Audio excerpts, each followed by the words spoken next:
Welcome to పొలిటెంట్ media. ఈరోజు మన గెస్ట్ సీనియర్ జర్నలిస్ట్ అదేవిధంగా అనలిస్ట్ రాక సుధాకర్ గారు మనతో పాటు ఉన్నారు. వెల్కమ్ టు పొలిటెంట్ మీడియా. నమస్తే అండి. దేశవ్యాప్తంగా జరుగుతున్న వివిధ రాజకీయ అంశాలపై మీతో మాట్లాడే ప్రయత్నం చేశాం. ప్రధానంగా ఇప్పుడు హాట్ టాపిక్గా ఉన్నది ప్రధానమంత్రిని, కేంద్ర మంత్రుల్ని, రాష్ట్ర మంత్రుల్ని అదేవిధంగా సీఎంలను తొలగించడానికి కేంద్ర ప్రభుత్వం ఒక కొత్త చట్టాన్ని తీసుకొచ్చిండ్రు. దీనిపైన చాలా వివాదాలు కూడా వస్తున్నాయి. ఒక వర్గాన్ని టార్గెట్ చేయడానికి అని చెప్తున్నారు. దీన్ని ఎట్లా చూస్తారు ఈ చట్టానికి సంబంధించి? మౌలికంగా ఈ చట్టాలు పాస్ కావాలంటే 2/3 మెజారిటీ ఉండాలి.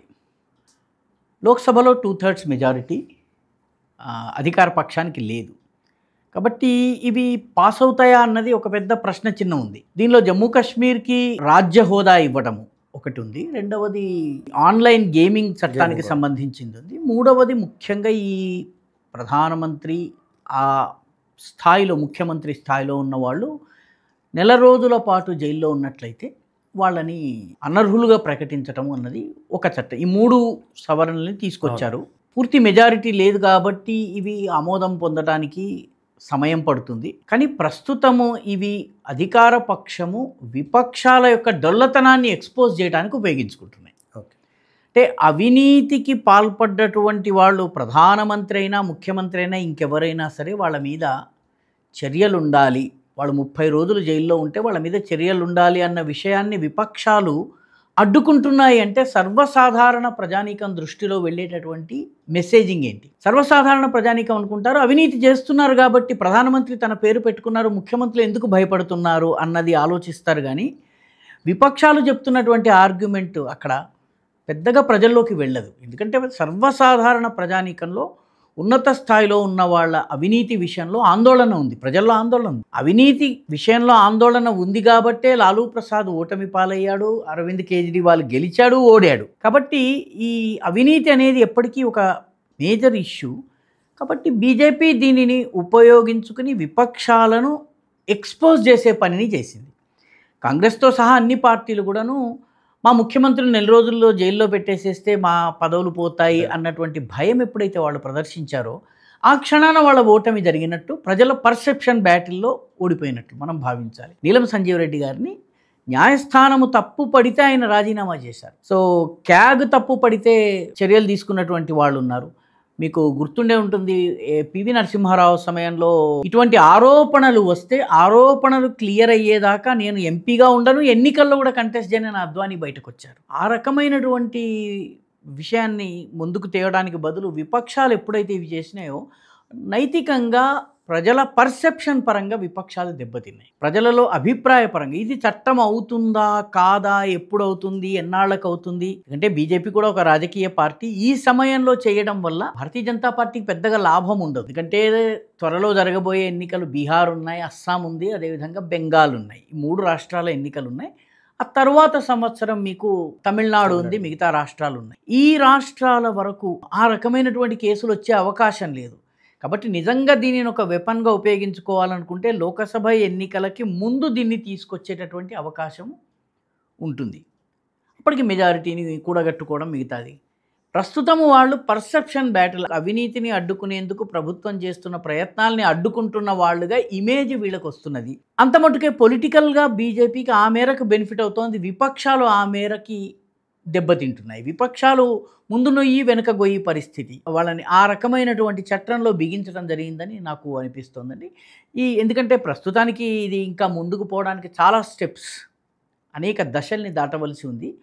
ప్రస్తుతానికి పర్సెప్షన్ బ్యాటిల్లో విపక్షాలు వెనకడుగు వేసేలా చేయడంలో విజయం సాధించారు. అంటే రాజకీయంగా చెప్పండి, ఎందుకంటే చాలా ప్రభుత్వాలు కానీ అదేవిధంగా కేంద్రంలో, రాష్ట్రంలో ప్రభుత్వాల మధ్య సఖ్యతకు సంబంధించిన చాలా రాష్ట్రాల్లో మనం చూస్తాం. తమిళనాడుకు సంబంధించి, వెస్ట్ బెంగాల్కి సంబంధించి ఈ 2 రాష్ట్రాలనే మనం ఉదాహరణకు తీసుకుంటే ఇక్కడ కొంతమంది మంత్రులను అరెస్ట్ చేశారు, సిబిఐ, ఈడీ అరెస్ట్ చేసిన పరిస్థితి ఉంది. వెస్ట్ బెంగాల్లో కూడా అట్లే.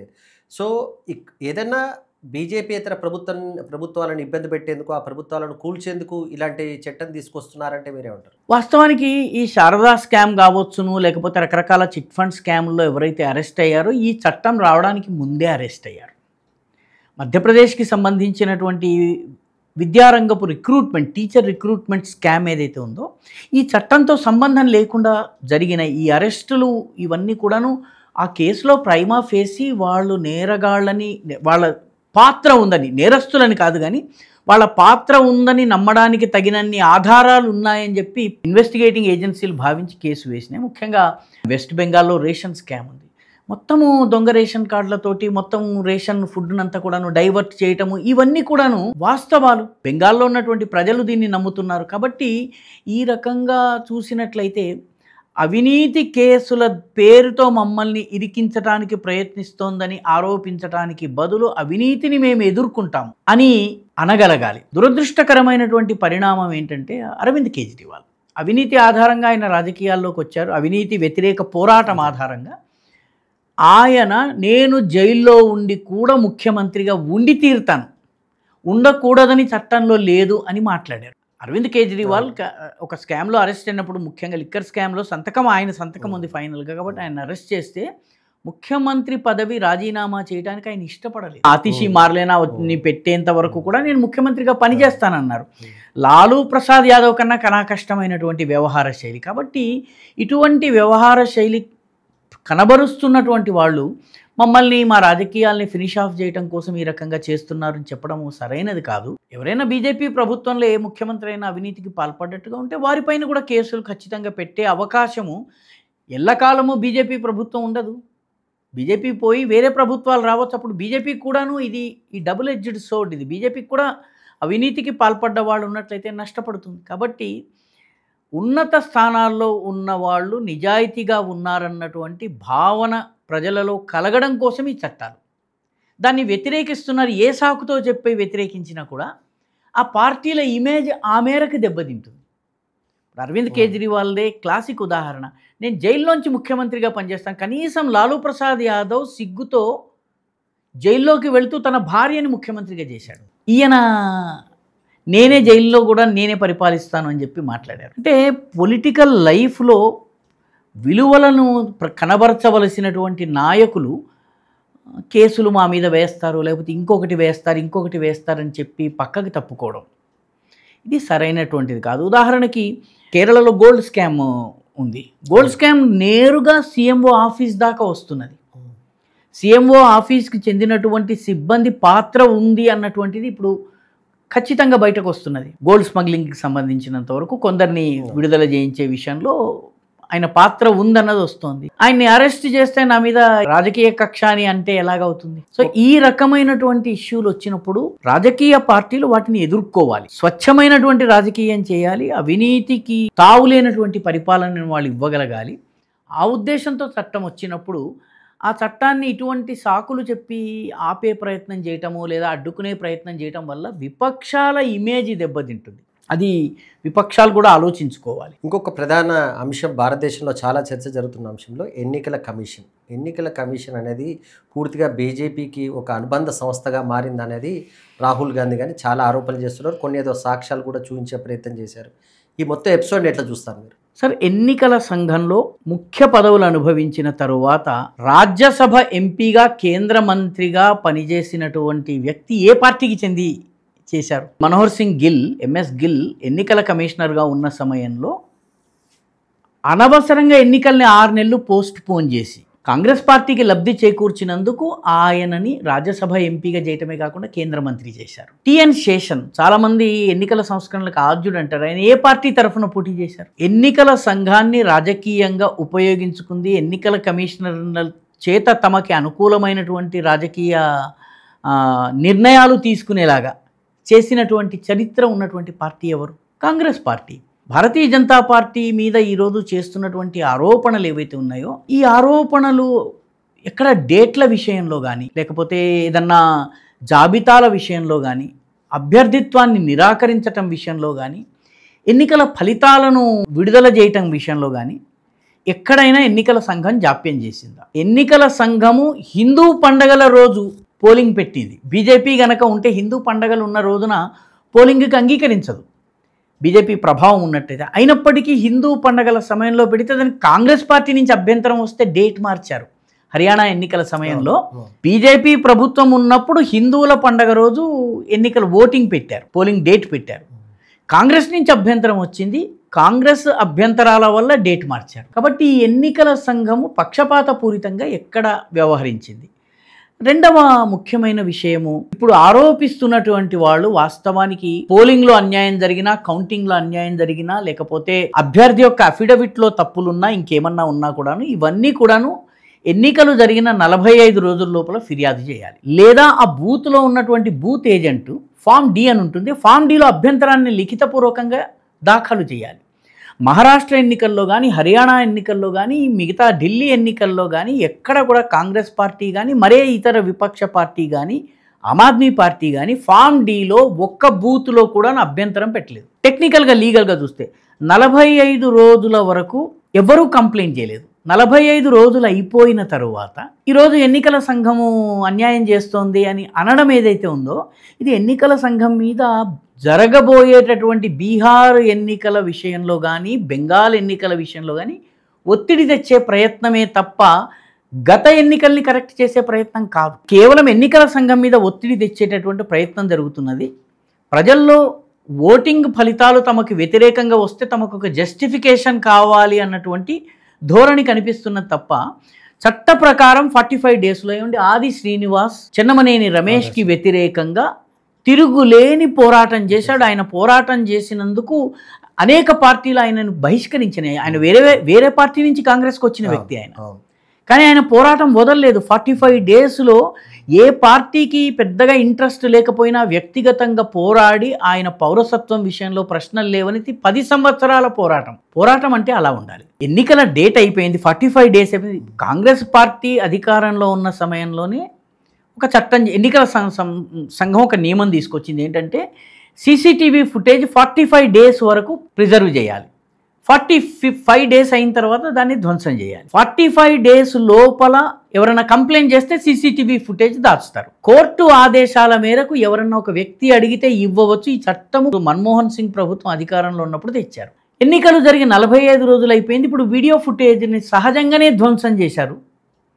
ఇప్పుడు నాకు వీడియో ఫుటేజ్ కావాలి అని అడగడం ఏ మేరకు న్యాయం? ఎందుకంటే వాళ్లే ఫార్ములేట్ చేసినటువంటి చట్టం. కాంగ్రెస్ పార్టీ అధికారంలో ఉండి సోనియా గాంధీ, రాహుల్ గాంధీలు ప్రాక్సీ ప్రైమ్ మినిస్టర్లుగా మన్మోహన్ సింగ్ అనేటటువంటి వ్యక్తిని ముందు పెట్టి తమ ఇష్టారాజ్యం చేసినటువంటి కాలంలో వచ్చిన నియమం ఇది. అంటే ఫామ్ డీలో మీరు కంప్లైంట్ లాడ్జ్ చేయరు, బూత్ లెవెల్లో చేయలేదు, పోలింగ్ ఏజెంట్లు కంప్లైంట్ చేయలేదు, ఎన్నికల ఫలితాల రిజల్ట్ని దానికి సంబంధించిన ఫార్మ్ ఏదైతే ఉందో ఆ ఫార్మ్ చేతికిచ్చిన తర్వాత మీరు అభ్యంతర పెట్టలేదు, అభ్యర్థుల మీద కోర్టుకు వెళ్ళలేదు, ఓటర్ల జాబితాల విషయంలో కూడా మీరు ఎక్కడ అభ్యంతర పెట్టలేదు, ఏ దశలోనూ అభ్యంతర పెట్టలేదు. ఆమ్ ఆద్మీ పార్టీ కూడా అనలేదు, లేదా ఇంకొక పార్టీ ఉత్తరప్రదేశ్లో సమాజ్వాదీ అనలేదు.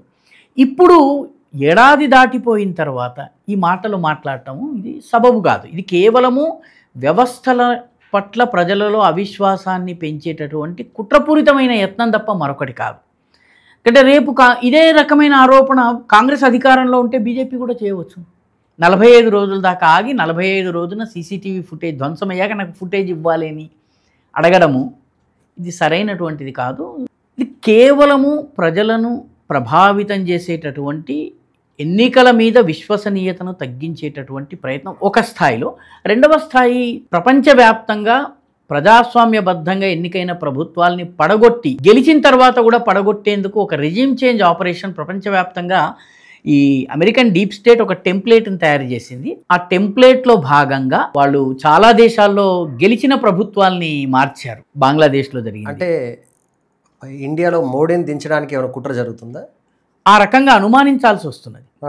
ఎందుకంటే మన పక్కన ఉన్నటువంటి బంగ్లాదేశ్లో ఎన్నికలు జరిగినప్పుడు ప్రధాన విపక్షం ఎన్నికల్లో మేము ఎన్నికల్ని బహిష్కరిస్తామంది. ఎన్నికల్ని బహిష్కరించడము బిఎన్పి తీసుకున్న నిర్ణయం. అది అలా ఆ పార్టీని డిస్క్వాలిఫై చేయలేదు హసీనా వాజద్.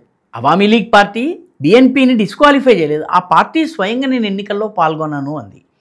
పాల్గొనను అన్న తర్వాత అది ప్రజల దగ్గరికి వెళ్ళి ఏది ప్రజా ఉద్యమం కూడా చేయలేదు.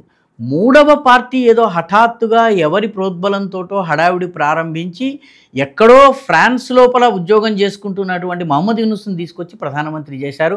ఎన్నికల్లో నెగ్గలేదు, పార్టీ లేదు, రాజకీయంగా ఆయనకు ఎటువంటి ప్రజల ఆమోదము లేదు. ఆయన ఈరోజు బంగ్లాదేశ్ యొక్క విధాన నిర్ణేత అయిపోయారు. పాకిస్తాన్లో కూడాను ఎన్నికల్లో గెలిచినటువంటి సైన్యం మద్దతుతోటే ఇమ్రాన్ ఖాన్ని తొలగించి పూర్తిగా ఇమ్రాన్ ఖాన్ పార్టీని డిస్క్వాలిఫై చేశారు. పీటీఐని పాకిస్తాన్ తెహ్రీక్ ఇన్సాఫ్ని డిస్క్వాలిఫై చేసిన తర్వాత షబాజ్ షరీఫ్ అప్పటికీ మెజారిటీ రాకపోతే భయపెట్టి బెదిరించి సంఖ్యని కూడగట్టి ఆయన ప్రధానమంత్రి అయ్యేలాగా సైన్యం చేసింది. కాబట్టి ఈ తరహా రెజీమ్ చేంజ్ ఇప్పుడు మీకు బ్రెజిల్లో కూడా ఇదే జరుగుతున్నది. బ్రెజిల్లో బోల్సనారో ఎన్నికల్లో ఓడిపోయాడు, లులు విజయం సాధించాడు. లులు ఎన్నిక చెల్లదని చెప్పి సరిగ్గా ఇదే టెంప్లేట్ 3-4 దేశాలలో అమెరికాకి వ్యతిరేకంగా ఉన్నటువంటి దేశాల్లో పాకిస్తాన్ చైనాకి సన్నిహితంగా వెళ్తున్న సమయంలో ఈ ఆపరేషన్ జరిగింది. బంగ్లాదేశ్లో ఉన్న ప్రభుత్వం వీలర్ ఐలాండ్ని ఇవ్వను అన్నప్పుడు బంగ్లాదేశ్లో జరిగింది. అమెరికాకి అనుకూలంగా ఉండడానికి మోదీ నిరాకరిస్తున్న సమయంలో జరుగుతున్నదేమోనన్నటువంటి అనుమానాలు వ్యక్తమవుతున్నాయి. మన దగ్గర ఆధారాలు లేవు. ఈ రకమైనటువంటి అనుమానాలు రావడము సహజము. ఒకటి, ఈ దేశంలో ఉన్నటువంటి విపక్షము బాధ్యత రాహిత్యంతో వ్యవహరిస్తోంది. దానికి తెలుసు 60 సంవత్సరాలు 70 సంవత్సరాలు పరిపాలించినటువంటి పార్టీకి ఫామ్ డి గురించో లేకపోతే 45 డేస్ పరిమితి గురించో లేకపోతే ఇవన్నీ తెలియవని మనం అనుకోవడానికి లేదు. వాళ్ళకి అన్నీ తెలుసు. అయినా వాళ్ళు హడావిడి చేస్తున్నారు. ఈ తరహా 4-5 దేశాల్లో జరిగినాయి. యుక్రెయిన్లో యానుకోవిచ్ ప్రభుత్వం ఎన్నికల్లో గెలిచిన తర్వాత యుక్రెయిన్ నుంచి హసీనా వాజెద్ లాగా పారిపోయేలా చేసి ఈ జోకర్ జెలెన్స్కీని తీసుకొచ్చి పెట్టారు. జెలెన్స్కీ రాజకీయ నాయకుడు కాదు. జెలెన్స్కీ టీవీ షోల్లో జోకర్గా ఉండేవాడు. తీసుకొచ్చి ఆయనని ఒక దేశాధినేతగా చేసేశారు. ఒక జోకర్ ఏం చేయాలో అదే చేస్తున్నాడు ఆయన. కాబట్టి ఈ తరహాది ఏమైనా జరుగుతోందన్న అనుమానం వస్తున్నదండి. బేసిక్గా ఆ అనుమానం కలిగేటటువంటి పరిస్థితి ఉంది. ఈ ఎస్ఐఆర్ అని పెట్టేసి చేసి బీహార్లో రోహింగ్యాలని చెప్పి ఇంకోటి చెప్పి కాంగ్రెస్కి మద్దతు ఇచ్చేవాళ్ళనుకోండి, ఎవరైనా మైనార్టీ ఓట్లను కావాలని టార్గెట్గా తీస్తున్నారని పశ్చిమ బెంగాల్లో ఇలాంటి ఆరోపణలు వస్తున్నాయి. బీహార్లో కూడా వస్తుంది. ఇప్పుడు బీహార్ వెంటనే ఉంది కనుక బీహార్ హాట్ టాపిక్గా మారింది. యాత్ర కూడా చేస్తున్నారు రాహుల్ గాంధీ యాత్ర చేస్తున్నారు. రాహుల్ గాంధీ యాత్ర చేస్తున్న రూట్ మీరు జాగ్రత్తగా గమనించండి. బెంగాల్లో ముస్లిం జనాభా ఎక్కువగా ఉన్నటువంటి ప్రాంతాలు ఏవి అన్నటువంటి మ్యాప్ తీసుకోండి. ఇంటర్నెట్లో 2 లభ్యం. బెంగాల్లో ముస్లిం పాపులేషన్ ఎక్కువగా ఉన్నటువంటి జిల్లాలు ఏవి అంటే మొత్తం ఈ బీహార్ రాష్ట్రపు మ్యాప్ ఇలా ఉంటుంది. ఇలాగా ముస్లిం జనాభా ఉంటుంది. రాహుల్ గాంధీ యాత్ర ఇలాగ జరుగుతోంది. మధ్యలో ఉన్నటువంటి బీహార్ని ఆయన టచ్ చేయటం లేదు. బీహార్లోని మధ్య భాగాన్ని కానీ పశ్చిమ భాగాన్ని కానీ ఈ మిగతా నార్త్ వెస్ట్ ప్రాంతాన్ని కానీ టచ్ చేయడం లేదు. ముస్లిం జనాభా ఎక్కువ ఉన్న ప్రాంతాల్లోనే ఆయన యాత్ర, ఈ ఓటర్ల యాత్ర జరుగుతోంది. కాబట్టి దీనిలో ఒక కమ్యూనల్ యాంగిల్ కూడా ఉన్నది. ఒక రాజకీయ పార్టీ మతపరంగా ఓటర్లను రెచ్చగొట్టి వాళ్ళలో భయాందోళనలను సృష్టించి ఆ ఓట్లను దండుకోవడానికి ప్రయత్నం చేస్తున్నది. మీరు సర్కి వ్యతిరేకంగా ఓట్ చోరీ యాత్ర ఏదైతే నిర్వహిస్తున్నారో ఆ యాత్ర యొక్క మ్యాపు బీహార్లో ముస్లిం మెజారిటీ జిల్లాలు, ఈ రెండింటిని కంపేర్ చేస్తే మీకు రెండింటిని మ్యాపుల్ని పక్కపక్కన పెట్టుకుంటే యాత్ర ఎక్కడ జరుగుతుందో ఎందుకు జరుగుతుందో మీకు అర్థమైపోతుంది. అంటే బీహార్లో ఉన్నటువంటి హిందూ ఓటర్లు అవసరం లేదు. ఎందుకంటే హిందువుల్ని కులాల పేరిట విభజన చేయవచ్చును. యాదవులు అనొచ్చును, లేకపోతే వాళ్ళు భూమిహార్లు అనొచ్చును, బ్రాహ్మణులు అనొచ్చును, రాజ్పూట్ అనొచ్చును, పలానా అనొచ్చును, ఠికానా అనొచ్చును, విడగొట్టొచ్చు. ఈ ఓట్లు గుండుగుత్తగా పడతాయి. కాబట్టి అక్కడే ఆయన ఓటు యాత్ర జరుగుతున్న దానిలో హిందూ మెజారిటీ జిల్లా ఒకటి కూడా లేదు. కాబట్టి ఈ యాత్ర వెనుక ఉన్న రాజకీయాన్ని మనం ఫస్ట్ అర్థం చేసుకోకపోతే మనకి గేమ్ అర్థం కాదు. సర్ అనేది స్పెషల్ ఇంటెన్సివ్ రివిజన్ అనేది 2002లో భారతదేశంలో అన్ని రాష్ట్రాల్లో జరిగింది. స్పెషల్ ఇంటెన్సివ్ రివిజన్ ఇప్పుడే జరగలేదు, ఎన్నోసార్లు జరిగింది. 2లో జరిగిన తర్వాత 2003 నుంచి జరిగిన ఎన్నికలన్నిట్లలో కూడా ఎస్ఐఆర్ ఆధారంగానే జరిగింది. ఇంటింటికి వెళ్ళి కేవలం నోటి మాటగా వాళ్ళు చెప్పిన వివరాలు కాకుండా వాళ్ళ పత్రాలను పరిశీలించి ఆ ఓటర్లు ఉన్నారా లేదా, నివసిస్తున్నారా అన్నది చూడాల్సినటువంటి పని ఎన్నికల సంఘం చేయాలి. ఎందుకంటే అది చెయ్యలేదనే కదా మహారాష్ట్రలో చేస్తున్న ఆరోపణ. మహారాష్ట్రలో కాంగ్రెస్ చేస్తున్న ఆరోపణ ఏంటంటే వీళ్ళు ఇష్టారాజ్యంగా ఓట్లని జొప్పించేసేసి ఓట్లను పెంచారు అనేది. ఆ స్టాటిస్టిక్స్ రాంగ్ అని ఇప్పుడు రుజువైంది. కానీ కాంగ్రెస్ ఆరోపణ అయితే కొత్తగా ఓటర్లను జొప్పించారని. కొత్తగా ఓటర్లని జొప్పించకుండా బీహార్లో ప్రయత్నం చేస్తుంటే దాన్ని అభ్యంతర పెట్టడము ఎలా సరైంది? అంటే మహారాష్ట్రలో ఓటర్లను జొప్పించడం తప్పు, బీహార్లో ఓటర్లను తీసేయడం తప్పు. ఒకే పార్టీ 2 రాష్ట్రాలకి 2 రకాలుగా ఎలా చెప్పగలుగుతుంది? బీహార్లో కూడా తీసినటువంటి పేర్లలో 35 లక్షలు చనిపోయిన వాళ్ళ పేర్లండి. దురదృష్టవశాత్తు ఈ దేశంలో చనిపోయిన వాడి కుటుంబ సభ్యులు వెళ్ళి పలానా వాడు చనిపోయాడు వాడి పేరు తీసేయండి అని చెప్పి అప్లై చెయ్యరు. మనం ఎవరము చెయ్యరు. ఇల్లు మారితే కూడా చెయ్యము. కాబట్టి ఏం జరుగుతుంది? వెళ్ళిన చోట నమోదు చేసుకుంటాము, ఇక్కడ నమోదు చేసుకుంటాము. పర్యవసానంగా ఒక వ్యక్తికి 2 చోట్ల ఓట్లు ఉండవచ్చును. ఆ రకంగా దాదాపు 7 లక్షల మందికి 2 చోట్ల అంతకన్నా ఎక్కువ చోట్ల ఓటు ఉన్నది తీసేశారు.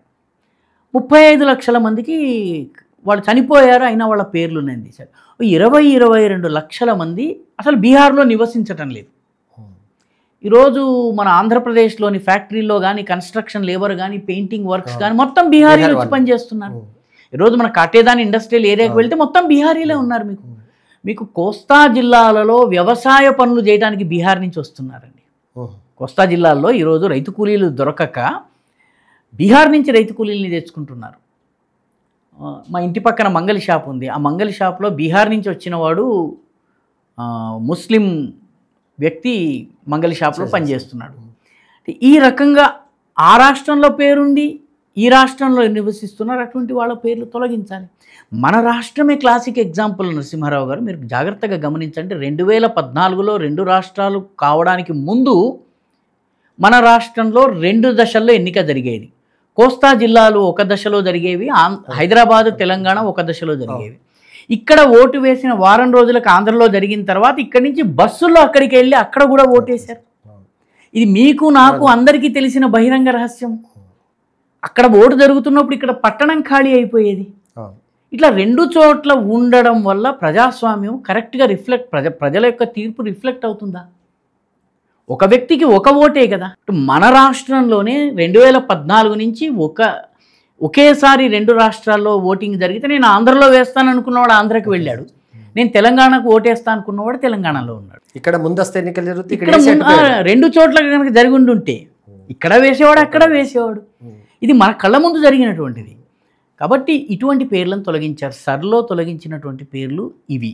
వీటితో పాటు బంగ్లాదేశీ మూలానికి చెందినటువంటి వాళ్ళు, అదేవిధంగా రోహింగ్యా మూలానికి చెందినటువంటి వాళ్ళు, వాళ్ళని ఏరివేయాలన్నటువంటి ప్రయత్నం ఏ దేశమైనా చేస్తుంది. ట్రంప్ ఈరోజు మెక్సికన్ల కోసం గోడ కట్టడానికి నిర్ణయించుకున్నాడు. భారతదేశం నుంచి అక్రమంగా దొంగ వీసాల మీద లేకపోతే దొంగ పాస్పోర్ట్లతో వెళ్ళిన వాళ్ళని అరెస్ట్ చేస్తున్నారు. దుబాయ్కి ఈ రకంగా దొంగ పాస్పోర్ట్ల మీద వెళ్ళిన వాళ్ళని అక్కడ దుబాయ్లో అరెస్ట్ చేయటం లేదా? ఏ దేశంలోనైనా దొంగ పాస్పోర్ట్లతోటి కానీ అక్రమంగా కానీ శరణార్థిగా చెప్పి దొంగచాటుగా ఒక దేశంలో ప్రవేశిస్తే ఏ దేశమైనా అరెస్ట్ చేస్తుంది. రోహింగ్యాలని కేవలం భారతదేశమే తిప్పి పంపిస్తున్నది అనడం సరైనది కాదని థాయిలాండ్ పంపిస్తోంది, మలేషియా ముస్లిం దేశం పంపిస్తోంది. రోహింగ్యాలకు సౌదీ అరేబియా రిలీఫ్ మెటీరియల్ పంపిస్తుంది, కానీ వాళ్ళు తమ దేశంలోకి వస్తే వాళ్ళ దేశంలోకి రాకుండా విమానం నుంచి వెనక్కి పంపించేస్తుంది. కాబట్టి ఇండియాలో నుంచి కూడా రోహింగ్యాలకి పాకిస్తానీలకి బంగ్లాదేశీలకి చైనా పౌరులకి కూడా ఓటు వేసే హక్కు ఉండాలని కనుక ఎవరన్నా అడిగితే మనం ఎలా సమర్థించగలం? ఈ దేశంలో తెలంగాణ వాళ్ళు కాకుండా వేరే ప్రాంతం నుంచి తమిళనాడు నుంచి వచ్చినటువంటి వాళ్ళ ఓటర్లను పెద్దగా నేను రిక్రూట్ చేసి వాళ్ళు ప్రజాభిప్రాయం వక్రీకరించేలాగా చేస్తే మనం అంగీకరించాం. కాబట్టి రోహింగ్యాలను ఏరివేయటం సరైనటువంటిది. అదేవిధంగా బంగ్లాదేశీల్ని గుర్తించడం చాలా.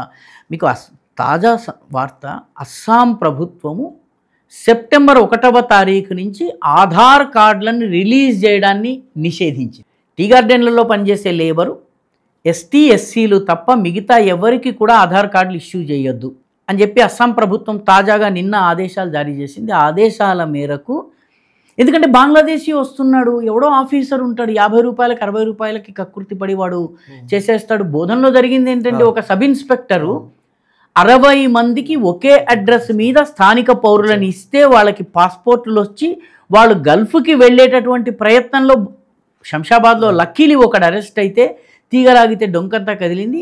అక్కడ ఒక అవినీతి రెవెన్యూ అధికారి, ఒక అవినీతి పోలీస్ అధికారి కలిపి రోహింగ్యాలకు భారత పౌరులుగా చూపించే ప్రయత్నం చేశాం. మన బోధన్లో, నిజామాబాద్ జిల్లా బోధన్ సంగతి చెప్తున్నాను నేను.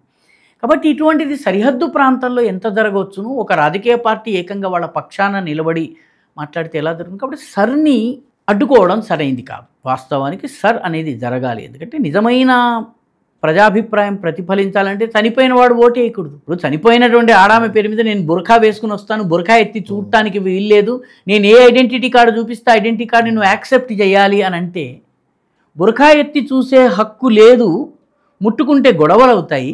కాబట్టి ఎవరి పేరు మీద ఎవరొచ్చి ఓట్లు వేస్తున్నారు? పాత బస్తీలో మన హైదరాబాద్లో మైనర్ అమ్మాయిలు ఓట్లు వేస్తూ పట్టుబడ్డటువంటి కేసెస్ ఉన్నాయి. మైనర్ పిల్లలు మాధవీలత గారు పట్టుకున్నారు ఆ రకమైనటువంటి ఈ పిల్లల్ని. ఏం జరిగింది? ఇప్పటివరకు ఏం జరగలేదు, కేసు లేదు, ఏమీ లేదు. కాబట్టి ఇటువంటివి నిరోధించాలన్నట్టయితే సర్ జరగాలి. సర్ అనేది మధ్య మధ్యలో ప్రతిసారి సర్ జరిగేటటువంటి పరిస్థితి ఉండదు. ఆ రకంగా మెషినరీని మీరు మొబిలైజ్ చేయలేరు. కాబట్టి మామూలుగా revision of the regular revision జరుగుతుంది. ఈ సర్ చేసేటప్పుడు మాత్రం 10 ఏళ్లకో 20 ఏళ్లకో ఒకసారి చేస్తారు. ఖచ్చితంగా జరగవలసినటువంటి ప్రక్రియ అది.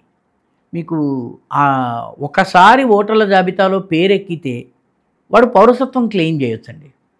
ఒక బంగ్లాదేశీ మూలానికి చెందినటువంటి వాడు, మీకు క్లాసిక్ ఉదాహరణ చెప్తాను, విషయం వచ్చింది కాబట్టి. మధ్యప్రదేశ్ ప్రభుత్వము ఒక బెంగాలీ హిందువుని అరెస్ట్ చేసింది, నువ్వు బంగ్లాదేశీ అని చెప్పి. వాడు అన్నాడు, నేను బంగ్లాదేశీని కాదు, నేను బెంగాల్కి చెందిన వాడిని, ఫలానా మాల్దా జిల్లాలో నాది ఇల్లుంది, మా నాన్నగారు ఫలానా ఆయనకి 4 పిల్లలు, అందులో అందరికన్నా పెద్దవాడిని నేను, నాకు 2వ వాడు ఉన్నాడు, 3వ వాడు ఉన్నాడు, 4 ఉన్నామని చెప్పి వాళ్ళు చెప్పారు. కోర్టుకు వెళితే కోర్టు కూడాను నిజమే కదా, ఇతను బెంగాలీ హిందువే కదా, అన్నదమ్ములు ఓటర్ల జాబితా తెప్పించి చూస్తే 4 పేర్లు, తండ్రి 4 పేర్లు ఉన్నాయి. కానీ ప్రభుత్వము 2002లో జరిగినటువంటి SIR జాబితా తీసుకొచ్చింది. SIR తర్వాత ఏదైతే ఓటర్ల జాబితా ప్రచురించారో దాన్ని తీసుకొస్తే ఆ తండ్రి పేరు ఉంది ఆ ఇంటి అడ్రస్లో. ఆయనకి 2 పిల్లలు, ఆయనకి 62 సంవత్సరాలు. 62 సంవత్సరాలు 2 పిల్లలు ఉన్నారు. పేర్లు నాకు తక్షణం గుర్తు రావడంలో 2 పేర్లు ఉన్నాయి. ఇతను చెప్పిన 4 పేర్లలో 2 పేర్లు ఉన్నాయి. పెద్ద కొడుకుని నేను అని చెప్పుకునేవాడు 2003లో జరిగిన ఎన్నికల ఓటర్ల లిస్టులో లేడు. 2015 ఓటర్ల లిస్ట్ నుంచి పెద్ద కొడుకు, 2వ కొడుకు తరువాత 3వ కొడుకు తరువాత పోస్ట్ డేటెడ్ చెక్ లాగా ఎలా పుట్టుకొస్తాడు? అప్పుడు వాడిని గట్టిగా దబాయిస్తే, నేను బంగ్లాదేశీని, నా పేరు ఫలానా, బంగ్లాదేశ్ నుంచి వచ్చాను, నాకు 2015 ఓటర్ల జాబితాలో ఫలానా వ్యక్తి ఉన్నాడు, అతనికి 2 పిల్లలు ఉన్నారు, అతను చదువుకోలేదు, అతని పేరు మీద 2 ఓట్లని మనము కలపొచ్చు అని ఈ వ్యక్తికి తెలిసి ఉండకపోతుంది, ఈ వ్యక్తికి సహకరిస్తున్నటువంటి ఒక నెట్వర్క్కి తెలుసుంటుంది. కాబట్టి ఇంటెన్సివ్ రివిజన్ జరగకపోతే పాపం తండ్రికి తనకు ఒక పెద్ద కొడుకు ఉన్నట్టు, ఒక చిన్న కొడుకు ఉన్నట్టు, వాళ్ళు ఓట్లు వేస్తున్నట్టు కూడా తండ్రికి తెలియదు. ఆయన నాకు 2 కొడుకులు అనుకుంటున్నాడు, ఆయన ఈ 2 ఆయన ఖాతాలోకి ఎలా వచ్చారు? సో ఈ SIR జరగడం చాలా అవసరం. మధ్యప్రదేశ్లో జరిగింది ఈ కేసు. ఇది ఒక కేసు పట్టుబడింది. ఈరోజు చార్మినార్లో మన దగ్గర స్వర్ణకారులుగా పనిచేసే వాళ్ళు చాలామంది, ఎవరు నువ్వు అంటే మేము బెంగాల్ నుంచి వచ్చామని చెప్తారు. వాళ్ళు బెంగాలీలా బంగ్లాదేశీలా ఎలా నిర్ధారించాలి? నిర్ధారించడం ఎలాగంటే వాడు బంగ్లా మాట్లాడుతున్న ఏ జిల్లాకి సంబంధించిన యాసలో మాట్లాడుతున్నావు అన్నది బట్టి. ఇప్పుడు మన తెలంగాణలో కూడా తెలంగాణ యాసలో కూడా జిల్లాని బట్టి మీరు గుడక అంటారు, గూడా అని మిగతా చోట్ల అంటారు, అచ్చినా అని ఒక చోట అంటారు, వచ్చినా అని ఆదిలాబాద్లో అంటారు. ఇట్లా మనలో కూడాను తేడాలు ఉన్నాయి. కాబట్టి అది ఢకయ్యానా, చట్టగ్రామియానా, సిలేటియానా, మొహమ్మన్సింగియానా, ఖుల్నాయియానా, ఇంకా ఏమిటి, ఏ జిల్లాకు చెందిన, బంగ్లాదేశ్లోని ఏ జిల్లాకు చెందిన యాసాని గుర్తించేటటువంటి మెకానిజం మధ్యప్రదేశ్లో, హైదరాబాద్లో, బీహార్లో ఉండదు. కాబట్టి SIR జరగాల్సినటువంటి అవసరం ఉందండి. రాకా గారు, ఇంకొక ఇంట్రెస్టింగ్ చర్చ ఒకటి బాగా జరుగుతుంది. ఇంతకీ ట్రంప్ ఇండియాకి శత్రువా మిత్రుడా? ప్రస్తుతం అయితే భారతదేశానికి అనుకూలమైనటువంటి పనులు చేయటం లేదు. కాబట్టి మనము ప్రస్తుతాన్ని రాజకీయాల్లో, ముఖ్యంగా అంతర్జాతీయ రాజకీయాల్లో పర్మనెంట్ శత్రువులు మిత్రులు ఉండరు. ఆ సమయంలో ఆ దేశము లేదా దేశాధినేత తీసుకునేటటువంటి చర్య మనకు అనుకూలమా కాదా? ప్రస్తుతము భారతదేశంతో ఆయన వ్యవహరిస్తున్నటువంటి తీరు ఏదైతే ఉందో అది మనకు అనుకూలంగా లేదు. కాబట్టి ఖచ్చితంగా ప్రస్తుతము ఈ దశలో ఆయన మనకి వ్యతిరేకిగానే, శత్రువు అన్న పదము ఉండదు అంతర్జాతీయ రాజకీయాల్లో. ఎందుకంటే చాలా శత్రువు అని భావించినటువంటి చైనా ఈరోజు చైనా షీ జిన్పింగ్ని మన మోదీ కలుస్తున్నారు. వాళ్ళ విదేశ వ్యవహారాల మంత్రి మొన్న మన దేశంలో పర్యటించారు, జయశంకర్ అక్కడికి వెళ్ళొచ్చారు. కాబట్టి అంతర్జాతీయ రాజకీయాల్లో, దౌత్య నీతిలో పర్మనెంట్ శత్రువులు మిత్రులు ఉండరు. ఇప్పుడు ట్రంప్ చేస్తున్న పనులు భారత వ్యతిరేక పనులు. ట్రంప్ రష్యా నుంచి అనేక వస్తువులు కొనుగోలు చేస్తున్నారు. యుద్ధం జరుగుతున్నా, యుక్రెయిన్కి ఆయుధాలు సరఫరా చేస్తున్నా, నేటో దేశాలు యుక్రెయిన్కి మద్దతుగా ఉన్నప్పటికీ కూడా ఆయన లబ్ధి పొందుతున్నారు, ఆయన దేశం లబ్ధి పొందుతుంది. కానీ భారతదేశము రష్యా నుంచి ఆయిల్ తీసుకోవడం వల్లే యుద్ధం నడుస్తుందన్న వాదన ఏదైతే ఉందో ఇది సరైనది కాదు. కాబట్టి ట్రంప్ ప్రస్తుతము యుక్రెయిన్ యుద్ధం కూడా ఆయనకి మెయిన్ ఇష్యూ కాదు. యుక్రెయిన్ నుంచి మనము చమురు తక్కువ ధరకి కొనుగోలు చేసి విదేశాలకు ఎక్కువ ధరకి అమ్ముతున్నాము, అది ఆయనకి అభ్యంతరకరమైన. రష్యా నుంచి కొనుగోలు చేసి మనము యూరోప్కి ఎక్కువ ధరకు అమ్ముతున్నాము, మనం లబ్ధి పొందుతున్నాము. ఇది ఆయన అభ్యంతరం. కాబట్టి రెండవది, వాళ్ళ ఓవరాల్ జియోపొలిటికల్ లెక్కల్లో పాకిస్తాన్కు ఒక కీలక స్థానం ఉంది. పాకిస్తాన్ని భారత్ ఎంత మటుకు కొట్టొచ్చు అన్న దాని విషయంలో వాళ్ళకు కొన్ని పరిమితులు ఉన్నాయి. ఇంతే కొట్టాలి, ఇంతకు మించి కొట్టకూడదు అని వాళ్ళు అనుకుంటారు. అంతకు మించి మనం కొట్టాం.